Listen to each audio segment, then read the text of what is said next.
बिस्मिल्लाहिर्रहमानिर्रहीम। अस्सलाम वालेकुम। आपका दोस्त सलमान हैदर। दुआ है परवरदिगार से कि उसने आपको और आपके अहले खाना को अपनी हिफ्ज़ो अमान में रखा हुआ हो। कल इमरान खान साहब ने विनिंग स्पीच के तौर पर एक अहम इजलास हुआ, इजलास की सदारत खुद की। उसके बाद कुछ मीडिया के सामने वादे उन्होंने किए थे, और सबसे पहले उन्होंने जो वादा किया था अपने विनिंग स्पीच में, उन्होंने आजम सवाती के केस से मुतल्लिक कहा था और 3 स्टेप्स बताए थे। उसके पहले बड़े स्टेप पर अमल शुरू हो गया। आज बकायदा सुप्रीम कोर्ट में आजम सवाती का केस चला गया है। सेनेटर, जिनको ऐवान बाला का रुकन कहते हैं, सेनेट का रुकन कहते हैं, उनके ज़रिए एक तगड़ा किस्म का ख़त दरख्वास्त समेत नत्थी होके सुप्रीम कोर्ट पहुंच चुका है और सदा की गई है कि इस पर फिलफौर सुओ मोटो एक्शन लिया जाए। डायरेक्ट एक्शन लेने के लिए जिन शख्स को मुखातिब किया गया वो चीफ जस्टिस उमर अता बंदियाल है। वो ख़त तो मैंने आपको बता दिया, लेकिन उसके मुंदरजात अभी जब मैं आपके सामने रखूँगा ना, इधर ही आप हैरान रह जाएंगे किन अल्फाज के साथ सुप्रीम कोर्ट को एड्रेस किया गया। अभी पहला स्टेप है। दूसरा स्टेप उनका था कि मैं जा रहा हूँ पंजाब का जो असम्बली का सेशन है वो स्पेशली इसके ऊपर होगा, और KPK का सेशन इसके ऊपर होगा। और फिर तीसरा स्टेप उन्होंने कहा था कि आलमी इदारा इंसाफ, जितने भी यूनाइटेड नेशंस की जो टॉर्चर सेल को जो देखते हैं, ह्यूमन राइट्स काउंसिल के जो जेनेवा का है चैप्टर, उसमें जा रहा हूँ, यूरोपीय यूनियन के उसमें जा रहा हूँ, उसके अलावा दुनिया के हर उस फोरम पे जा रहा हूँ और बताऊँगा कि मेरे सेनेटर के साथ एक ट्वीट करने के ऊपर क्या सलूक रवा रखा गया। और उसके कुछ इस ख़त के मुतजाद भी डेफिनेटली मैंने आपको बताने। दीगर कुछ चीज़ें इमरान खान साहब ने बड़े स्ट्रॉन्ग फुट्स के ऊपर लेना शुरू किए हैं, उसकी भी कुछ डिटेल है।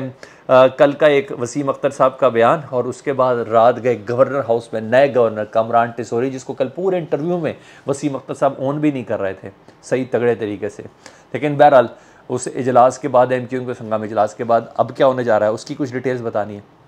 एक के बाद एक चीज़ें सारी की सारी आपके सामने रख देता हूँ। रिक्वेस्ट ये है, वीडियो आपने मुकम्मल देखनी है। सबसे पहले जी, इमरान खान साहब ने कल जो बातें की थी उनमें से एक बात ज़रा पहले सुन ले जी। इलेक्शन कमीशन में बाकायदा तौर पर इलेक्शन कमीशन के ख़िलाफ़, चीफ इलेक्शन कमिश्नर के ख़िलाफ़ बाकायदा तौर पर रेफरेंस फ़ाइल कर दिया गया है पाकिस्तान तहरीक इंसाफ की जानिब से। सुप्रीम जुडिशल कौंसिल को बाज़ाब्ता ये रेफरेंस दिया गया है जिसमें चीफ इलेक्शन कमिश्नर के ख़िलाफ़ कि ये शख्स जो है, ये साहब जो हैं, ये अपने हक़ के साथ बेअतनाई बरत रहे हैं, अपने हलफ के साथ बेअतनाई बरत रहे हैं, अपने ओहदे के साथ दरअसल ये ज़्यादती कर रहे हैं। सेनेटर एजाज चौधरी, वसीम सजाद और दीगर अफराद के हमरा ये एक बाकायदा तौर पर रेफरेंस फ़ाइल किया गया है, और डेफिनेटली ये तमाम सेनेटर्स हैं, तो एक तगड़ा ये रेफरेंस होगा और अब ट्रायल होगा और चीज़ें इकट्ठी होंगी और बहुत सी पुरानी चीज़ें इकट्ठी होंगी। इमरान खान के पास बतौर प्राइम मिनिस्टर ऐसे बहुत से रेफरेंसेस हैं जो वो चीफ़ इलेक्शन कमिश्नर के ख़िलाफ़ इस्तेमाल कर सकते हैं। कुछ चीज़ें अभी तक डिस्कस ही नहीं हुई चीफ़ इलेक्शन कमिश्नर के हवाले से, जो सिर्फ इमरान खान साहब को पता है। जी हाँ, तैनाती के हवाले से मशवरा किसका था, गारंटी किसकी थी, क्या है, कैसे नहीं चलेगा, वो तमाम चीज़ें जब ये सुप्रीम जुडिशल काउंसिल में चला जाएगा इस ट्रायल के दौरान, तो ये तमाम चीज़ें भी पेश होंगी। मतलब चीफ़ इलेक्शन कमिश्नर एक पार्टी की शक्ल इख्तियार कर चुके हैं, और इमरान खान साहब डेफिनेटली जब चीज़ें सुप्रीम जुडिशल काउंसिल के सामने डिस्क्लोज़ करेंगे, उनकी पार्टी करेगी, तो काफ़ी मुश्किल सूरत हाल हो जाएगी। और ऐसे मौके पर जब पाकिस्तान की सबसे पॉपुलर जमात इस तरह का रेफरेंस भेज रही हो, तो चीफ इलेक्शन कमिश्नर का मुस्ताफ़ी होना बनेगा या कुछ भी होगा। लेकिन बहरहाल ये एक बड़ा स्ट्रॉन्ग प्रैक्टिकल स्टेप है, बहुत स्ट्रॉन्ग और प्रैक्टिकल स्टेप है। सिर्फ ज़ुबानी बयानिए नहीं, सिर्फ जलसों की तकरीरें नहीं, सिर्फ प्रेस कॉन्फ्रेंसेस नहीं, ये बाकायदा स्ट्रॉन्ग फुट के ऊपर है। अच्छा, इसके अलावा कोई दीगर खबरें, और आखिर में मैं आपको ज़रा वो सबाती साहब का ख़त सुनाऊंगा जी, जो चीफ सुप्रीम कोर्ट से रजू किया जी सेनेटर्स ने। कल शाहज़ेब खानज़ादा के प्रोग्राम में वसीम अख्तर साहब ने अपनी बेबसी ज़ाहिर की थी। उसमें एक बेबसी उन्होंने कहा था कि हम मुस्लिम लीग नून और पीपल्स पार्टी से इत्तेहाद करके बहुत पछता रहे हैं। जितने मैंने MQM की सियासत को ऑब्ज़र्व किया ना, आज तक के बेचारे पछताई हैं। ये बड़ा दुख है। आज तक इन्होंने किसी से भी इत्तेहाद किया ना, उसके बाद उनको रिग्रेट ही हुआ इसका। कभी ऐसा नहीं हुआ कि क्या बात रही है, क्या ऐसा, थोड़ा सा शायद परवेज़ मुशर्रफ साहब के दौर में था तो डेफिनेटली तो उसमें थोड़ा सा इनको इत्मीनान था। अदरवाइज़ वजह बताऊं क्या है, फ़ैसले कभी अपनी मर्ज़ी से किए ही नहीं, हमेशा डिक्टेशन पे बात की, हमेशा जिसने डिक्टेट किया उसके साथ लग गए, जिससे मुतल्लिक डिक्टेट किया उसके साथ लग गए, जिसने डिक्टेट किया उसके साथ लग गए। अपनी कोई विश थी नहीं, अपनी कोई ईमा थी नहीं, तो जिसकी बिना पर इनको बाद में पछतावा। अगर फ़ैसले खुद किए होते, कठपुतली की शक्ल में ना किए होते, तो इस तरह वसीम अख्तर साहब जिस तरह बेबस नज़र आ रहा था वो बंदा, मुझे बड़ा दुख है, बड़ा दुख है। वो सवाल क्या पूछ रहे थे शाहजेब साहब, जवाब ये क्या दे रहे थे। बहरहाल उसके बाद रात गवर्नर, नए गवर्नर कामरान टिसोरी, उनको भी नहीं डिफेंड कर पा रहे थे। बहरहाल सारे कहते हैं कि भाई क्या है, तो जाहिर बात है सबको पता टिसोरी साहब किनके साथ बंदे। इजलास में एक अहम तरीन इजलास हुआ जी, और अब ये है कि बिलावल साहब से मुलाकात करेंगे गवर्नर टिसोरी साहब सिंध के, और वज़ीर आज़म साहब से भी वही मुलाकात करेंगे, मकबूल साहब भी सदीकी साहब भी होंगे, लेकिन बहरहाल ये मुलाकात करेंगे। एक सेफ़ पैकेज चाह रहे हैं जी ये, क्योंकि इनको पता चल चुका है ग्राफ बहुत गिर गया, गिर नहीं बल्कि तज़लीलियत की तरफ चला जा चुका है।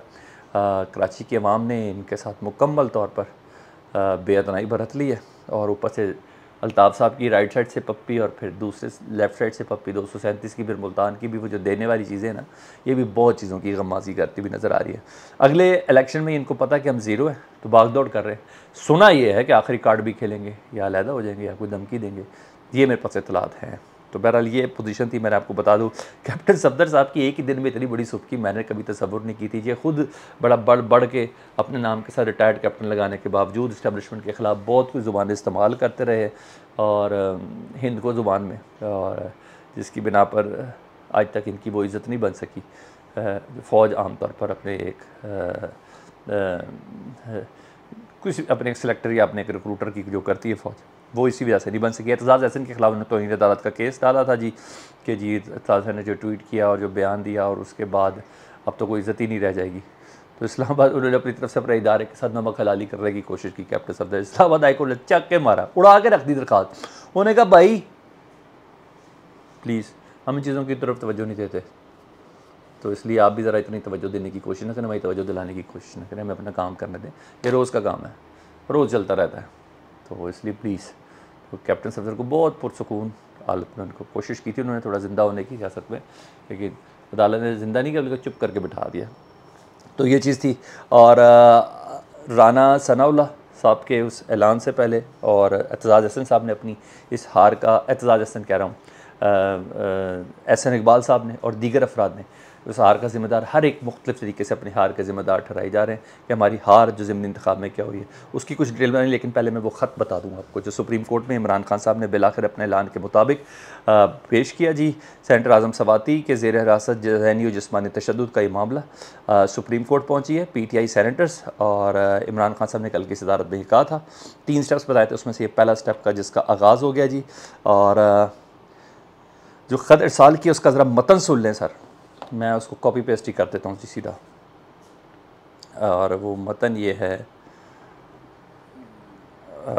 उसमें जी अब पाकिस्तान तहरीक इंसाफ के सेनेट का मुश्तरका ख़त सेनेटर्स का चीफ जस्टिस ऑफ पाकिस्तान को इरसाल हुआ जी। चेयरमैन तहरीक इंसाफ इमरान खान की सरबराही में ये फ़ैसला हुआ था जी।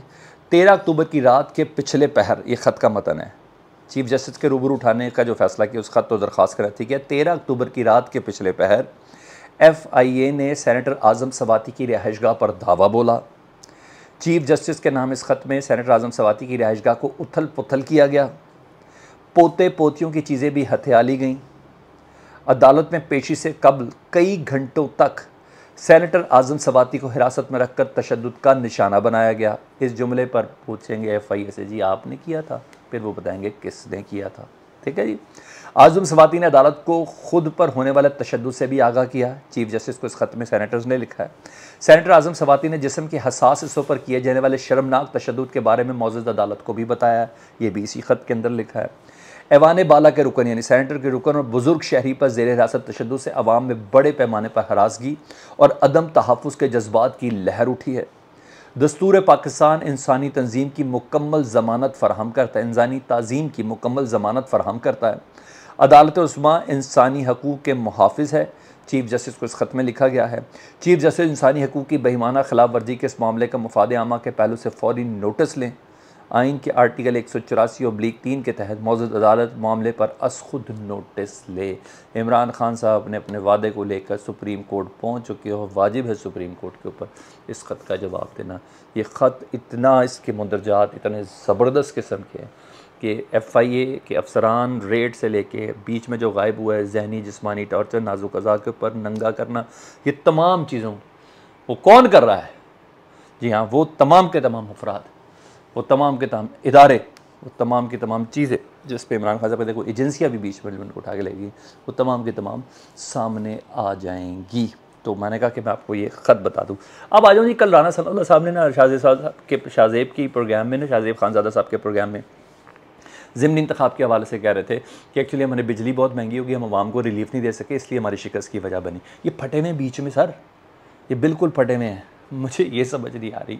अच्छा, मैंने मरियम बीबी का जवाब तो ये दे नहीं रहे थे कि वो किधर हैं, शहबाज शरीफ साहब का जवाब दे नहीं रहे थे वो इलेक्शन में किधर थे, उसका जवाब नहीं दे रहे थे कि हमजा शहबाज वो किधर हैं। लेकिन बहरहाल कल कोई जवाब नहीं बन रहा था।